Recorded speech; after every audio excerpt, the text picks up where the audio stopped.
വാഴ്ത്തപ്പെട്ട കാർലോ അക്യൂറ്റസിനെ വിശുദ്ധനായി പ്രഖ്യാപിക്കും.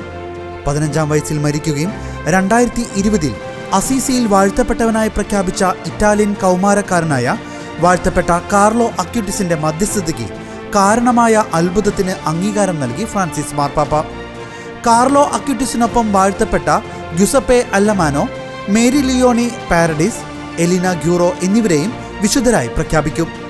ഇവരുടെ വിശുദ്ധ പ്രഖ്യാപനത്തിന് പുതിയ കോൺസിസ്റ്ററി വിളിച്ചു ചേർക്കാൻ ഫ്രാൻസിസ് മാർപ്പാപ്പ നിർദ്ദേശം നൽകി. എന്നാൽ തീയതിയൊന്നും നിശ്ചയിച്ചിട്ടില്ല. ദിവ്യകാരുണ്യത്തോട് അഗാധമായ ഭക്തി ഉണ്ടായിരുന്ന കാർലോ അക്യൂറ്റസ് 2006 ഒക്ടോബർ 12-നാണ് രക്താർബുദം ബാധിച്ച് മരിച്ചത്. വിശുദ്ധ ഫ്രാൻസിസ് അസീസിയോടുള്ള സ്നേഹത്താൽ മരണശേഷം അദ്ദേഹത്തിന്റെ ആഗ്രഹപ്രകാരം അസീസിയിലാണ് സംസ്കരിക്കപ്പെട്ടത്. 2018-ൽ ധന്യനായും 2020 ഒക്ടോബർ 10-ന് വാഴ്ത്തപ്പെട്ടവനായും പ്രഖ്യാപിച്ചു. 2006-ൽ മരിച്ചതിനാൽ തന്നെ കത്തോലിക്ക സഭയിലെ ആധുനിക കാലഘട്ടത്തിലെ ആദ്യ വിശുദ്ധനായി കാർലോ അക്യൂറ്റസ് മാറും.